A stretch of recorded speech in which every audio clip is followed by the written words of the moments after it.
Assalamualaikum warahmatullahi wabarakatuh. Alhamdulillahilladzi ta'ibadahu lil'ibadah wa dallal mujtahidina ala tariqis sa'adah wa khassal muttaqina bil husna wa ziyadah. Asyhadu an la ilaha illallah wahdahu la syarikalah wa asyhadu anna Muhammadan abduhu wa rasuluhu alladzi la nabiyya ba'dah. Allahumma sholli ala Muhammad wa ala alihi wa ashabihi ajmain, amma ba'd. Bapak-bapak, ibu-ibu, hadirin hadirat jamaah salat subuh Masjid Baitul Faizin ingkang dipamulyakaken Allah, ingkang kula hormati. Puji lan syukur kita kunjukaken dumateng Allah Subhanahu wa taala. Alhamdulillah rabbil alamin. Wonten ing enjang menika Allah tasih paring pinten-pinten kenikmatan dumateng kita sehingga kita saged nindakaken ibadah salat subuh kanthi berjamaah lan kita lajengaken kajian singkat wonten ing enjang menika. Bapak Ibu, monggo kita pikak kanthi doa rumiyin. Doa ini berisi 9 permintaan. Kinten-kinten kita menika nek ditanya pada diri kita masing-masing ada berapa permintaan, Bu? Mboten tahu nih, mboten tahu ngitung. Ini ada 9 permintaan yang insya Allah ini permintaan yang kita butuhkan. Mangke kula share di share terus kata sini kata saya pun bolak-balik nggih. Ini doa minta dibukakan 9 pintu. Kula rumiyin mangke Bapak Ibu saged nggih mengikuti. Bismillahirrahmanirrahim. Allahumma ftah lana abwabal khairi wa abwabal barakati wa abwaban ni'mati wa abwabar rizki wa abwabal quwwati wa abwabas sihhati wa abwabas salamati wa abwabal afiyati wa abwabal jannah. Penapal, Bu? Kita mohon dibukakan pintu kebaikan. Nika kan abwabal khairi, minta dibukakan pintu barokah, wa abwabal barakati. Kita dimintakan minta kepada Allah pintu nikmat, wa abwaban nikmati. Kita minta dibukakan pintu rezeki, wa abwabar rizki. Kita minta dibukakan pintu kekuatan, wa abwabal quwwati. Kita juga minta kepada Allah dibukakan pintu sehat, wa abwabas sihhati. Kita minta kepada Allah pintu keselamatan, wa abwabas salamati. Dan kita minta kepada Allah dibukakan pintu afiyah. Afiyah itu sehat secara rohani, wa abwabal afiyati. Dan yang terakhir kita minta dibukakan pintu surga, wa abwabal jannah.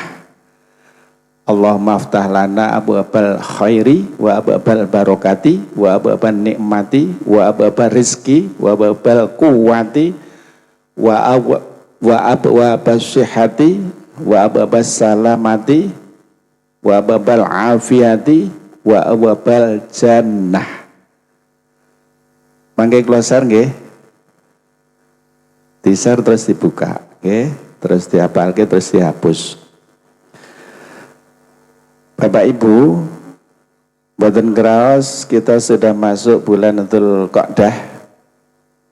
Sebulan yang lalu semuanya mengikuti pembersihan hati dengan mendidik diri kita, jasmani rohani kita melaksanakan ibadah syam.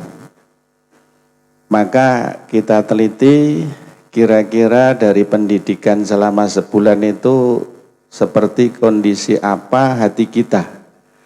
Maka di kesempatan yang baik ini kita kaji satu hadis yang ini terkait pertanyaan Rasulullah sekaligus penjelasan Rasulullah. Pada suatu hari Rasulullah itu bertanya kepada para sahabat yang berada di hadapannya. Ini menurut Ibnu Mas'ud. Di suatu hari Rasulullah itu berada di tengah-tengah sahabat mengajukan pertanyaan. Ala ahbirukum biman tuharramu alaihin nar. Maukah kalian aku tunjukkan, aku beri kabar orang-orang yang diharamkan dari neraka atau orang-orang yang dijauhkan dari neraka. Kinten-kinten kalau sahabat ditanya seperti itu jawabannya gimana? Maukah kalian aku tunjukkan, aku beri kabar orang-orang yang haram dimasukkan neraka? Kira-kira sahabat jawabnya berapa? Ternyata sahabat jawab, qala bala ya Rasulullah. Wah, siap sangat. Nah, ini menjadi bagian dari hidup kita. Wakina adza benar. Jauhkanlah kami dari siksa api neraka. Kok Rasulullah malah tanya, siapakah orang-orang yang dijauhkan, diharamkan dari neraka? Nah, ini kalau kita simak, ternyata Rasulullah mengabarkan orang-orang yang jauh dari neraka itu orang yang punya hati dan juga termasuk hatinya itu dimunculkan dari ucapan, dari perilaku yang tentu sesuai dengan yang dikehendaki Allah. Nah, maka kita simak 4 kelompok, 4 orang yang termasuk kelompok orang dijauhkan dari neraka itu dalam diri kita sudah ada apa belum, itu ya. Rasulullah bersabda, orang-orang yang dijauhkan dari neraka, orang-orang yang diharamkan neraka, orang-orang yang tidak akan tersentuh dari api neraka, itu ternyata ala kulli hayyinin walayyinin wa qaribin wa sahlin. Hayyinin, layyinin, qaribin, sahlin. Ini 4 kelompok. Hayyinin, layyinin, qaribin, sahlin. Jadi 4 kelompok orang-orang yang diharamkan baginya tersentuh dari api neraka. Neraka niku malah ngedoi, tidak mau didekati oleh 4 kelompok tadi, yakni kelompok hayyin, kelompok layyin, kelompok qaribin, kelompok sahlin. Napa Bu? Hayyin, layyin, qarib, sahl. Hayyinin, layyinin, qaribin, sahlin. Menapa nggih Bu nggih? Menapa dereng? Dereng. Hayyinin, monggo sareng-sareng. Layyinin, qaribin, sahlin. Diwangsuli.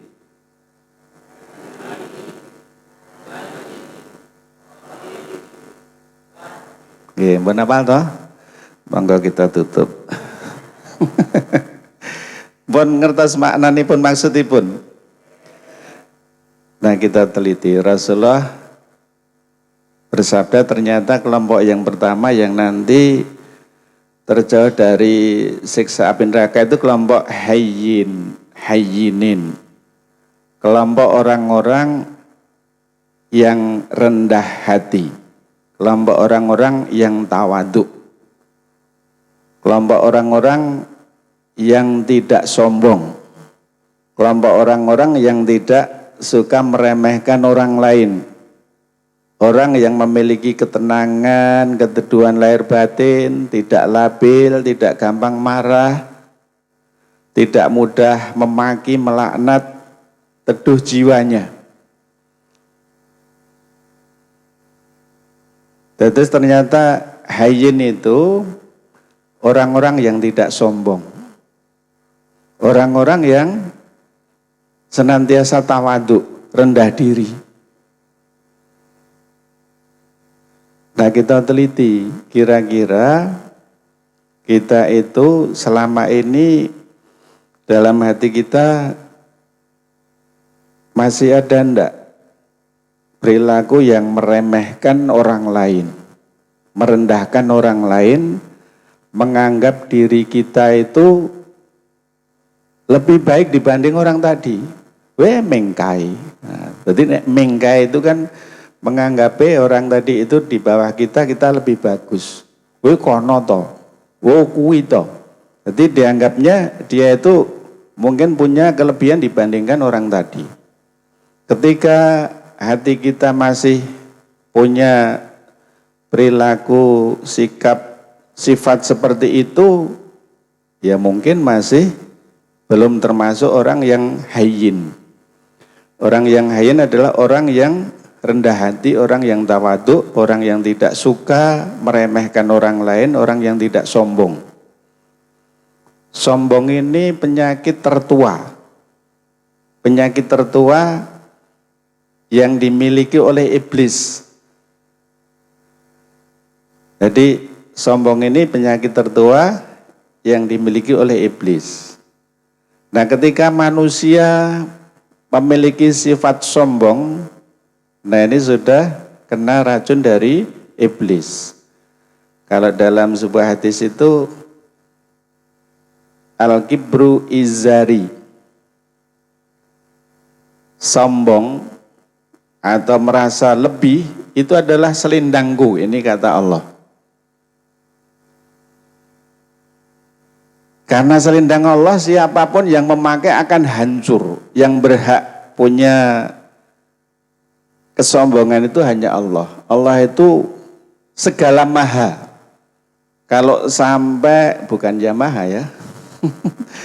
Kalau sampai manusia kok merasa super, punya kelebihan-kelebihan terus merendahkan orang lain, nah ini nanti akan hancur. Maka Bapak Ibu mudah-mudahan kita terjauh dari sifat sombong, dari orang yang suka meremehkan, orang yang tidak punya keteduhan lahir batin. Nah ini tentu kita berusaha menjauhi itu ya. Jadi kalau kita baca dalam beberapa ayat, sombong ini bermula dari mungkin iblis. Iblis itu sombong karena merasa asal penciptaannya itu merasa lebih baik dibandingkan manusia. Jadi kalau dalam surat Al-A'raf itu diungkapkan, iblis, kenapa kalian ketika aku suruh memberi hormat, atau kalau dalam bahasanya sujud kepada Adam, kamu tidak mau? Maka iblis itu menjawab, ana khairum minhu, ya Allah saya akan lebih baik dibandingkan Adam. Khalaqtani min nar wa khalaqtahu min tin. Engkau menciptakan aku dari api, sedangkan engkau menciptakan Adam hanya dari tanah itu ya. Nah ini berasal dari napa nggih? Penciptaan. Jadi mungkin asal keturunan. Nah kita mungkin keturunan neng Ratan beda karo neng rumah sakit, ngeten nggih. Aku kan keturunan neng Ratan, kayak kan neng rumah sakit. Kayak kan neng beda, aku kan neng dokter. Jadi dianggapnya nek sing lahirke bedane itu grade kedua. Grade pertama dokter, grade kedua bedan, grade ketiga dukun. Dukun bayi. Dikira dukun bayi itu paling rendah. Kayak lahirke neng dukun, nek kayak neng bedan, nek kan neng dokter. Padahal dulu ketika belum ada bedan, belum ada dokter ya dukun itu ya. Nah ini yang pertama hayyin. Mudah-mudahan kita termasuk orang-orang yang hayyin, orang yang punya kerendahan hati kita, orang-orang yang tawadhu itu ya, orang yang tidak sombong. Ini yang harus kita proses dalam kehidupan kita. Nah yang kedua, kelompok orang yang tidak tersentuh dari neraka, itu ternyata apa wau Bu? Nggih, layyin. Layyin itu orang yang lemah lembut, orang yang santun, orang yang ketika bertutur kata, berucap, itu tidak kasar. Tidak kasar dalam artian menyakitkan orang, karena ada orang yang memang perkataannya banter ning sakjane memang bukan bermaksud menyentak atau mungkin menyakitkan orang itu ya. Tapi memang ya kondisi lingkungan keadaannya ya seperti itu. Jadi mungkin nek mriki sik banter niku mungkin Madura niku nggih. Terus Jawa Barat niku nggih rada banter. Wong Jawa Timuran. Kalau memang biasa seperti itu, tapi dalam hatinya memang tidak bermaksud untuk menyakiti, ya itu bukan termasuk bagian itu ya. Jadi layyin itu orang yang tidak suka memarahi orang yang berbeda pendapat, tidak suka melakukan pemaksaan pendapat, orang yang lemah lembut, orang yang menginginkan kebaikan untuk sesama manusia. Nah ini mungkin satu poin penting Bapak Ibu yang harus kita sadari. Kita itu kadang kalau beda pendapat, itu sikapnya beda dengan beda pendapatan. Padahal kalau diteliti yang hadir di masjid ini ada enggak yang wajahnya sama? Ada enggak yang hidungnya sama? Diteliti dari ujung rambut sampai ujung kaki niku nek di secara fisik oke bedone napa oke podone? Oke bedone. Ning kadang gini, orang beda itu ada 3 sikap. Begitu beda terus dianggap musuh. Itu sih paling rendah. Begitu beda orang musuh ning napa nggih istilahnya sulit gathuk, tidak memusuhi tapi sulit gathuk. Ini grade kedua. Nah grade ketiga beda tapi tetap masih napa nggih bergaul dengan biasa. Nah ini yang harus kita proses terus. Karena hakikatnya diri kita itu dengan orang lain itu tidak ada yang sama secara fisik maupun yang lain. Maka bagaimana kita itu berjalan dalam perbedaan itu kita ya jadikan hal yang biasa. Nah nilai-nilai yang sama itu menjadikan kekuatan kita. Nilai-nilai yang beda pun juga bukan menjadi alat untuk perpecahan kita. Itu sederhana tapi memang harus diproses. Nah ketika orang-orang yang bisa bersatu dalam perbedaan, ini akan bisa lebih mendekatkan nanti punya perilaku layyin. Jadi dalam bertutur kata, terus berucap, bersikap, ini tidak mengedepankan perbedaannya, tetapi bagaimana kita mengedepankan bagaimana ada titik temunya. Meskipun beda ada titik temu sejalan sesuai dengan tujuan yang kita harapkan, kita ingin masuk surga, ingin terjauh dari neraka. Nah ini yang harus kita sadari. Bapak Ibu, kalau kita mungkin mengkaji orang berprinsip dengan orang yang kaku, niku limit banget. Padahal orang berprinsip dengan orang yang kaku, orang yang keras, itu sakjane beda, ning bedane niku tipis. Orang berprinsip itu orang yang memiliki dasar keinginannya itu dasar yang kuat. Tapi nek orang yang kaku niku istilah ming pokoke. Pokoke kudu ngene. Lah kok ngono sebabnya apa? Ya pokoke. Ora iso memberikan alasan. Itu berarti orang yang keras, orang yang kaku. Tapi nek orang pokoke kudu ngene lah sebabnya apa? Lah iso nerangke landasane ini orang yang punya prinsip. Ning nek ming pokoke ora iso nerangke maksude, ora bisa menerangkan landasane, itu ya orang sik kaku kalau wau. Orang yang berprinsip itu orang yang bersedia kompromi demi kebaikan. Jadi tetap mencari kebaikan dengan tadi punya landasan mau berdialog. Nek orang yang kaku, orang yang keras itu kadang nek dijak dialog itu ndak mau. Wis pokoke kudu ngene, lah piye kok kudu ngono. Ya pokoke nek pokoke niku ora angel ngoten nggih.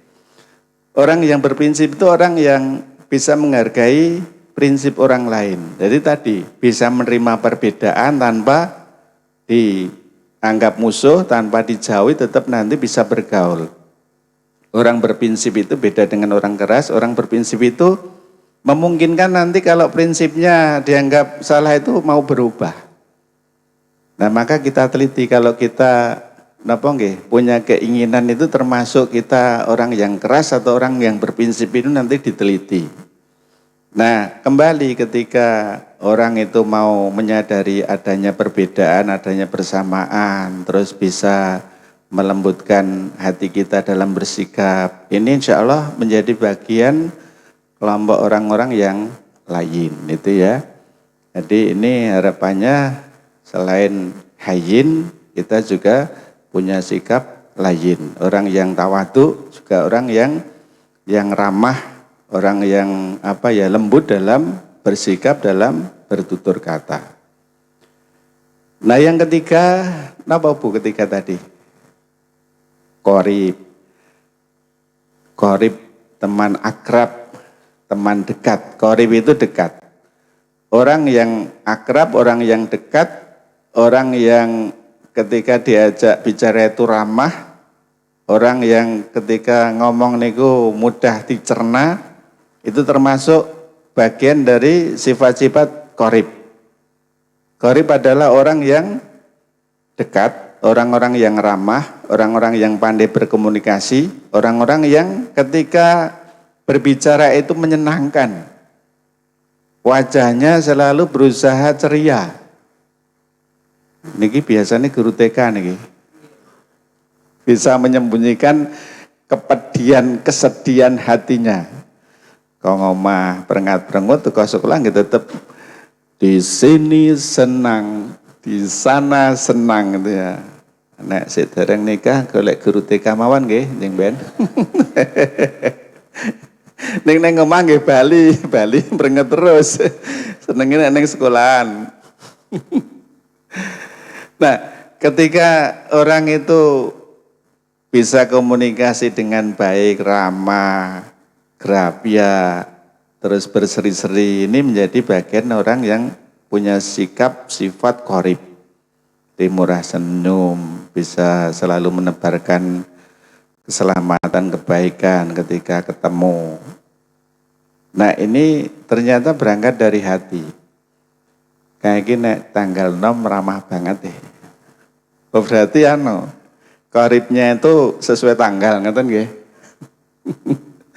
Tanggal tengah ngono wis mulai bentak-bentak Artinya nanti juga rasate kok. Well, tanggal 6 ya Bu. Tanggal 6 ning wis ra nampa. Ini berarti tergantung sesuatu.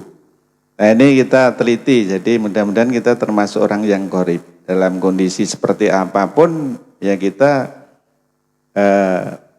bisa berkomunikasi dengan baik, menyenangkan orang yang diajak bicara, suka ya senyum dan lain sebagainya. Nah ini harapannya 3 hal ini bisa kita raih. Yang terakhir apa Bu? Yang keempat, sahlin. Orang yang selalu memberikan kemudahan, tidak menyulitkan, selalu berusaha membantu, memberikan solusi, tidak suka berbelit-belit. Nah ini bukan hal yang sederhana, tapi memang harus diproses itu ya, suka memberi bantuan kepada orang lain. Jadi sekarang ini kita harus punya prinsip yang harus berubah. Kalau dulu itu nek bisa dipersulit, kenapa dipermudah? Nek dulu, nggih, nek dadi pimpinan diangel-angel, kowe kudu ngene lah, niki apik yo kudu ngene. Dadi kudu dadi mempersulit orang. Tapi sekarang ini beda. Kalau bisa dipermudah, kenapa dipersulit? Saya dulu punya tetangga kampung yang sukses di salah satu perguruan tinggi, karena dari dosen biasa terus jadi dekan. Karena akrab dengan saya kan saya panggil, saya undang sebagai narasumber dalam satu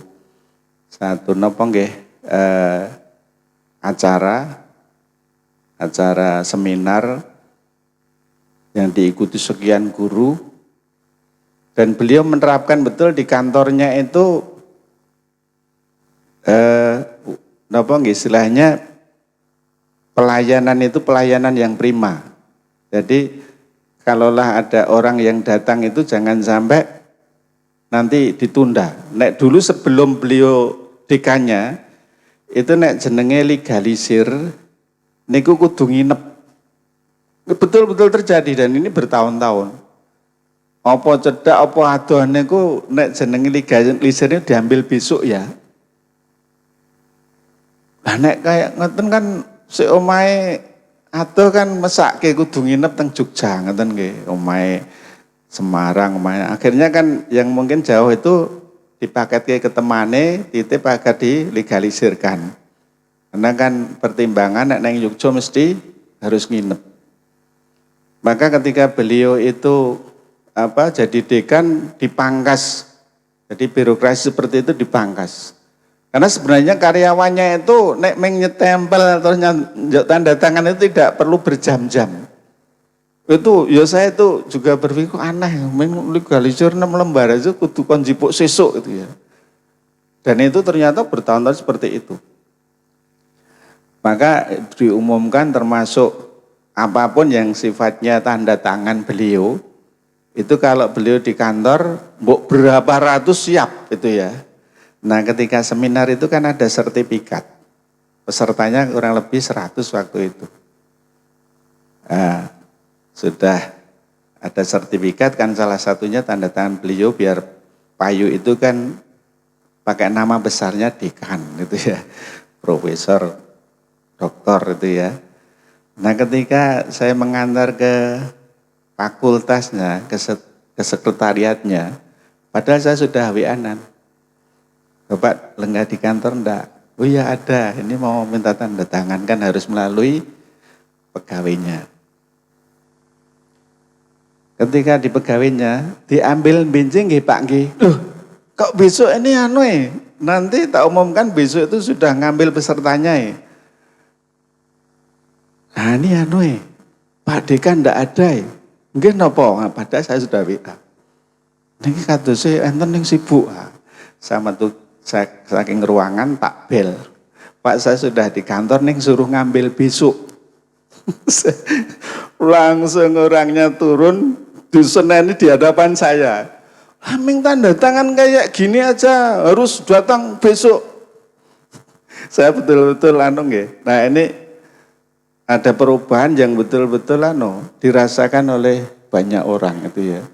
Nah ini kembali orang-orang yang sahlin ini kan ternyata ya harus didukung gitu ya. Karena kadang-kadang orang tadi kalau bisa dipersulit, kenapa dipermudah? Nah, monggo kita berubah. Jadi kepada siapapun, kalau kita mungkin punya kedudukan, punya apapun, termasuk pada anak kita, Pak ini harap dukung ini, nek kita memang yang dibeli itu sesuatu yang tidak berbahaya atau sesuatu yang memang bermanfaat, ya kita mempermudah, jangan mempersulit. Kowe tak kayak ini kudu ini syaratnya kueh banget. Ngantar hasil doe Pak. Jadi arep njaluk kowe tak wenehi ning kudu ngene wis ora sidoe Pak. Jadi sampai kalau ada anak seperti itu kan ya menggambarkan mungkin ya kita mempersulit. Ada satu hadis yang ini Rasulullah ungkapkan dari Malik, sesungguhnya di antara manusia ada orang yang menjadi pembuka pintu kebaikan, menutup pintu keburukan. Ada orang yang sukanya membuka pintu kebaikan, menutup pintu keburukan. Dan sungguh juga ada di antara manusia itu ada yang menjadi pembuka pintu keburukan dan penutup pintu kebaikan. Jadi ada sebagian orang itu yang menjadi orang yang suka membuka pintu kebaikan, menutup pintu keburukan, tapi ada juga orang-orang yang sukanya membuka pintu keburukan, menutup pintu kebaikan. Beruntunglah orang yang Allah jadikan dirinya sebagai pembuka pintu kebaikan melalui tangannya. Dan sangat celaka orang yang menjadi pembuka pintu keburukan melalui tangannya. Jadi kalau kita punya peran, kok suka menutup kebaikan bagi orang lain, ini ternyata termasuk orang yang celaka. Ajeng infak, saya sakit mboten pun tutup. Jadi orang minta kebaikan melalui izinnya itu dipersulit. Nah, maka monggo ini ya. Saya ingat ketika Ramadan kemarin itu, Pak, niki pun 30 dina sik nyanggupi pun 30 sik enten sik nyanggupi pripun dibuka wae. Ini kan nggih. Mungkin kesempatan waktu itu berpikirnya kedawan, kabeh wis menyanggupkan, terus ra manggon. Nah, terus pripun? Pun mengke gampang enten mosok ditolak. Ajeng temen takjil tesih saged mboten. Mpun tutup niki pun 30. Ampun ngoten tesih. Ah mangke kan sing enten takjilan bar poso. Ya kemarin kan betul-betul terjadi di Al-Ma'un itu kan sudah 30 itu masih 5 orang itu yang nyanggupkan itu. Mawon, mangke takjilan untuk Syawal bisa. Oh bisa. Wah, padha mawon toh. Lah nek mungkin jawabannya pun 3 dosa yang kan toh menolak kebaikan yang orang lain inginkan. Oke, itu Bapak Ibu, jadi ini 4 kelompok orang yang mudah-mudahan kita masuk di dalamnya ya. Jadi hayyin, layyin, qorib, sahlin itu ya. Hayyin itu orang yang tawadu, tidak sombong. Layyin itu orang yang ramah, mudah dalam berbicara. Orang yang mungkin ya halus perangainya, perkataannya itu ya. Qorib itu yang senantiasa akrab, mudah berkomunikasi, tidak mempersulit orang lain. Yang terakhir ini juga kaitannya sahlin ini orang yang senantiasa memberikan solusi, memberikan kemudahan kepada orang lain. Nah, 4 hal ini sepintas sederhana, tapi kita teliti betul. Ya mudah-mudahan kita termasuk orang-orang yang proses ke sana. Ketika dalam diri kita utuh 4 ini, Rasulullah ungkapkan itulah kelompok orang yang akan diharamkan masuk neraka. Jadi tidak akan disentuh oleh api neraka. Ini ya, monggo hidup kita berusaha kita proses sehingga 4 sifat ini ada pada diri kita, orang yang tidak sombong, orang yang ramah dalam bertutur kata, berperilaku, orang yang ya senantiasa dekat dengan orang lain, perbedaan tidak kita sikapi sebagai musuh, tapi bagaimana dengan perbedaan itu senantiasa bisa kolaborasi untuk kebaikan. Dan yang terakhir, kita jangan mudah mempersulit orang, tapi bagaimana mudah memudahkan orang gitu ya. Apalagi yang mungkin punya napa nggih kedudukan yang itu menjadi jalan kebaikan bagi orang lain ini, ya kita berusaha nanti membuka selebar-lebarnya kebaikan yang akan dilakukan oleh orang lain. Mungkin ngoten nggih, gandeng kula nika mangke enten acara nggih, pangapunten ini tidak sampai zuhur nggih. Nek sampai zuhur nggih jenengan paling metu satu demi satu meneng wae mengacung metu ngacung tuh. Napa kula tunggoni santai. Mbok pilih ngaten, kurang lebihnya mohon maaf. Billahi taufik wal hidayah. Akhirul kalam. Wassalamualaikum warahmatullahi wabarakatuh.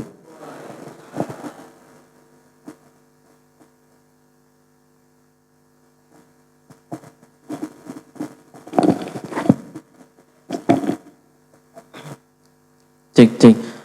Baik, alhamdulillah maturun Ustaz Hadi Nuryanto yang sudah memberikan tausiahnya kepada kita semua sehingga tercerahkan hati kita tentang salah satu syariat Allah Subhanahu wa taala, pemahaman kita terhadap agama ini yang tadi beliau sebutkan 4 orang yang dihindarkan atau dijauhkan dari neraka, bahkan neraka juga menjauhi tadi nggih. Ada yang pertama wonten napa tadi?